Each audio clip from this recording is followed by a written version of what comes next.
Guys, if you ran into Kyle Shanahan, we're going to get to some of these supers here, but if you ran into Kyle Shanahan and he said, "Hey, I recognized you, Jesse. I've seen your YouTube show," or "Hey, man, I F you. recognize you. F you, Jesse, and you know what, Vish, I've seen what you do, and you know what, the hell with you." Oh, what? I've had your back this whole time. Let's just say Shanahan ran into you guys and said, "Hey, I recognize you. You guys, you guys know a lot about the Niners. Be direct with me. What did I do wrong? What's the number one thing that I did wrong on Super Bowl Sunday? Is it the coin flip and OT? Is it the, hey, you gave up on Christian McCaffrey in the third quarter? You didn't have your team prepared for they didn't know some of the rules at the end. Your special teams muffed a punt, missed a PAT. You didn't go through the fumble drill enough. Kansas City fumbled 5 times and recovered 4 of them. Or are you going to just believe to your core that it was just Dre Greenlaw and bad luck? If he said to you, what was my biggest screw up on Super Bowl Sunday, you would say what to Shanny? Your biggest screw up happened way before Super Bowl Sunday. It happened in the preparation, and it happened even before that. You wear way too many hats. Your analytics department failed you on the overtime situation. You don't have an offensive coordinator.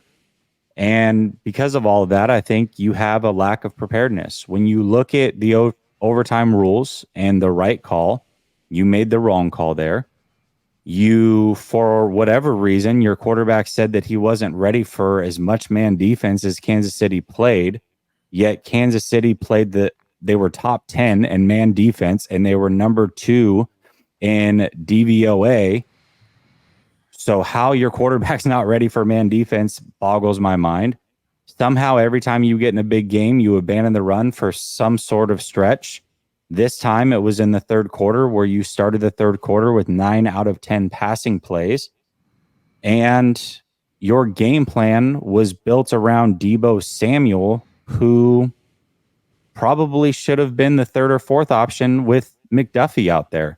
So you wear way too many hats. After he got hurt. And you went out. Yep, exactly. So you wear too many hats. You take on way too much. You need to have people around you that you trust. You can't do it all. So if you want to win the Super Bowl next year, get people around you that you trust and allow them to help you make good, sound decisions leading up to and preparing your team for the Super Bowl. Vish, that was a good one. Vish? Well, one, I first, the QB school is right here. JT O'Sullivan is in your chat, Larry, and I think we should pull up his comment because he's answered this question. Yeah, I just saw him in your chat. No, are you serious? Where is it? Where is it? How far back? He said something about protection. Where is it? Oh, here it is. The quarterback school. Oh, here we go. There you go. Pass pro on big third downs, fourth quarter, and overtime. Yeah. I would say the pass protection broke down on some big plays.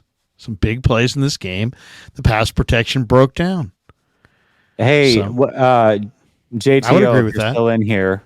I want to know your opinion on starting McCaffrey 5 yards behind the line of scrimmage. You think that's a good game plan, or JTO is on record as saying that he does not like that? Jesse, come on, you got if you know your JTO, you know he doesn't like any of the McCaffrey 5 yards in the backfield. Well, every single time he just flips out. I haven't seen his. He said too soon. I haven't seen his. I haven't fully. He would have hated back in the CFL back in the day. All those guys with the motion before the snap, 8 yards deep, rolling. I'd love to see that in the NFL. I want to know who he blames for the McDuffie 3rd and 4. Because Jesse, you and I were talking about this on, and I haven't seen his breakdown. I guess I should probably go do that and then have this conversation. But I want to see. I think he said something along the lines of, you you can't have positionless football is good until you shouldn't have positionless football. Basically saying Kittle maybe shouldn't be in the backfield, if I remember correctly. I might be mixing it up with what Warner said, though. I'm not sure. Okay, well, okay, that's good to know. I'll watch as far as picking down. up the protection on the blitz. But also, Ayuk was open with the slant. I mean, usually you replace the blitz with a route, and Ayuk was there for the slant. For some reason, Purdy didn't throw it, whether he didn't see it, what have you. Yeah, anyways, I don't know. Right, but he's got to scan and pick up the blitzer, doesn't he? Kittle? Yeah, but if he's not good at that, like, what is he supposed to do? That's what I think that's kind of the point, right? Like, he's not a running back. Why is a non-running back in the backfield there to pick up a blitz when that's not his expertise? All right, fair enough. I'm gonna go. I guess my biggest complaint with Shanahan, if I was talking to him, would be like, "Hey, Kyle, I first of all, Jesse, I think you absolutely nailed it. I think he wears too many hats. He's his own, they've got a guy up in the booth, but does he trust him 100%? No, probably. So he has to be involved, and he's, involved in the defensive game planning. Why? Because he didn't have enough trust in Wilkes to get it done.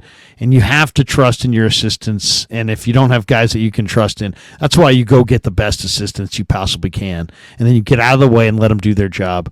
But I think you're absolutely spot on saying that the analytics crew blew it as far as the overtime. You don't want the ball third. You want the ball second. But I don't think that was the analytics. He said he took the information in and talked about the analytics. But I think this to me it was then is his defense. He was worried about his defense being tired. Maybe he didn't say that either. But that was the right answer as far as I was concerned. So if he said that, I think that would have been valid, and that's what John Lynch said. But here was my issue with it, and this would be the one thing I would tell him. Some of his logic with this stuff, it just doesn't make sense. Like, he often misses the simple stuff, the big picture stuff, like who are you playing type stuff, right? That 3rd and 4 is a great example because Romo on commentary says, and McDuffie does a great job, hiding the blitz. The only maybe giveaway is the safety's kind of capping over the nickel, but you can't really tell McDuffie is coming on that play. But Romo says right after the play on the broadcast, he says, man, you got to know your personnel. Spags is going to come there. Even if they didn't show pressure, you know what they're going to do. They're going to be blitzing. Yeah. Even if they don't show it, you have to be prepared that they're going to be blitzing you and all of that. I think those are the little things that he misses. And that's where, when we're talking about this call, Larry, I'm not that upset they got the ball first, actually, because there's not a clear analytic that tells us getting the ball first or getting the ball second is more beneficial with that. I'm upset that his thought process that landed for him to get the ball first was the 3rd possession.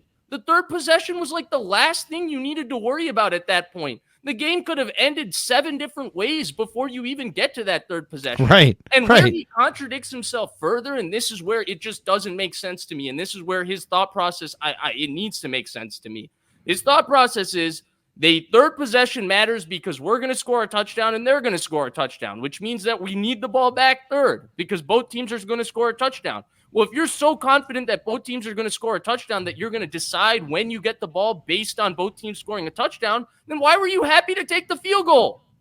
You think both teams are going to score a touchdown. You picked who's going to get the ball based on when you're going to score a touchdown. Now you're going to decide to kick the field goal? Like this is what doesn't make sense to me. And he doesn't seem to like when the media questions him on it. But sometimes I feel like he doesn't even think these things through.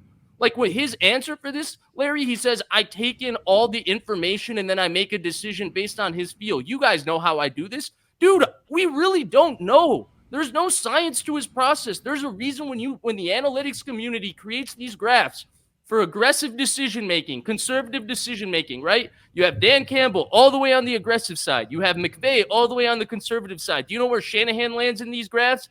An area called confused, because nobody knows if he's conservative, if he's aggressive. He makes all of these decisions based on his feel, and his feel is often off in the middle of games.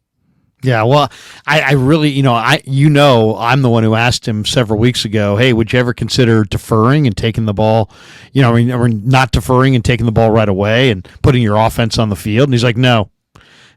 So I'm like, can you expand on that? And, he came into it. He's got his belief of the, try to score going into the half, score coming out of the half. But my whole point is you have no idea how many possessions there's going to be in a half. There could be, turnovers. There could be short possessions. There could, it doesn't always pan out that way, that you get the ball and have this like double score situation. And to me, it seems like the smarter answer is you want to put your biggest advantage. So if your defense over their offense is your biggest advantage, then you should put your defense out there first. If your biggest advantage is your offense over their defense, then you should put your offense out there. I really just kind of firmly believe that you should put your biggest advantage out there and not get into the rest of this stuff. And he just loves, he loves going into this entire thing where he just he wants comfort. He's like, these are my comfort area. And to me, I'm not claiming I know the most about football, but look at that scenario. You can score first, but the other team can get the ball back even if you score a touchdown. Wouldn't you want to be able to know what you need to do? To me, it's clearly second is the better option than first, and obviously the reasoning of third is such a weirdo reasoning.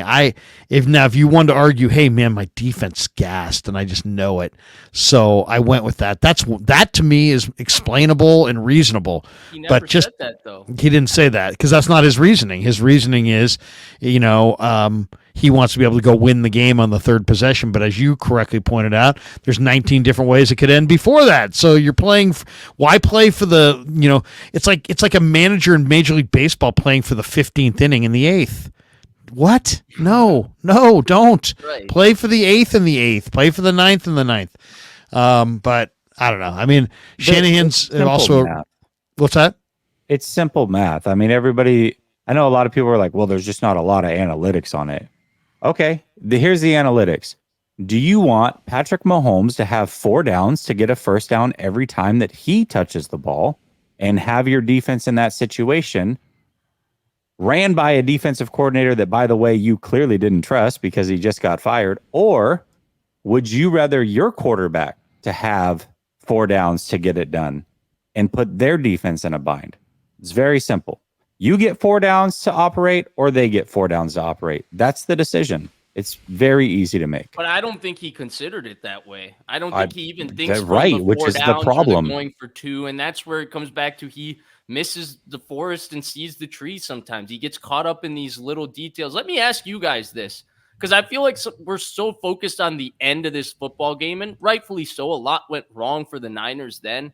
But I'm starting to get the feeling that once you're in this back and forth situation where Mahomes, is going to get the ball, it feels like you're going to lose in those type of games to Mahomes, right? Like in the playoffs, if we're thinking about when he loses, in 2018, he lost because they didn't change the rules for him, right? They changed the rules for Josh Allen when he lost to Mahomes, but Mahomes didn't get the ball. Brady got the ball first in overtime. 3 straight 3rd and 10s he converted. They marched down the field, and Mahomes didn't get to touch the ball, and that's why they beat Kansas City in 2018. That was Mahomes' first year of starting. The next time they lost in the playoffs, right, they had all those crazy comebacks versus Houston, Tennessee. They beat the Niners in the Super Bowl, was versus the Bucs in the Super Bowl. The Bucs game in the Super Bowl is actually very similar in terms of game script to both the Niners' performances in the Super Bowl. The only difference is the Bucs converted their opportunities and made the lead insurmountable for Mahomes to come back. With that offensive line in that game, Mahomes couldn't come back. Now, there's no guarantee when you get a big lead on Mahomes, like he could still come back, right? This is the guy who turned over 24-0 in a quarter versus the Texans. But that's really your best chance against Mahomes. You have to put him in a situation, and with this offensive line, with the tackles they had this year and these receivers, I think it would have been tough for him to come back. The Niners didn't capitalize on their early opportunities to put him away. Now when you're stuck in a back-and-forth one-possession game with him, the only person that's beaten him in that game is Joe Burrow and the Bengals in 2021. And 2 things needed to happen for them to win that game. One, Mahomes actually played bad in the second half of that game. Like, that just doesn't happen in the playoffs. It actually happened in that game. And then number 2, it feels like the thing with the Chiefs, other than overcoming Mahomes, is number 95 is always going to make an incredible play on the biggest third down of the game, and it's going to make a difference. Well, in that Bengals game, they had a 3rd and 11 deep in their own territory when they went on their game-winning drive. And Joe Burrow broke Chris Jones. He broke out of a sack, escaped, and picked up 12 yards and got the first down. So those are pretty much the two things that need to happen to beat the Chiefs in a close game. Mahomes plays bad, and you need to somehow escape when Chris Jones makes a clutch play. It's not going to happen. The Bengals have done it basically once in the playoffs, and everybody else hasn't done it. I think the Niners' best shot at this game was to take the advantage of their early lead in the first half. I think that's what they should have done, and I think that's what screwed them up ultimately. Because once they were in the back and forth one possession ball game versus Mahomes, it felt like the rules all favor him because he's always going to get the ball back, and he's Mahomes. You can't stop him. And his weapons in this game, I mean, they had streamlined their offense to the point where it was just pretty much Mahomes, Pacheco, Rice, and Kelsey, and everybody else was not really touching the ball. But in this game, I mean, McCole Hardman and Justin Watson really outperformed Deebo Samuel and Brandon Ayuk. I mean, that's the reality. They actually were more impactful. Their secondary guys were more impactful than the Niners' primary guys. And you know, the Niners did some really good things off defensively, I thought, in the first half of the game. But ultimately, in the third quarter, they got an interception on the first possession. Yeah. But I thought the Niners could have run the ball a little bit more. And overall, you know, I mean, Mahomes had 9 carries for 66 yards. I mean, he had a great day running.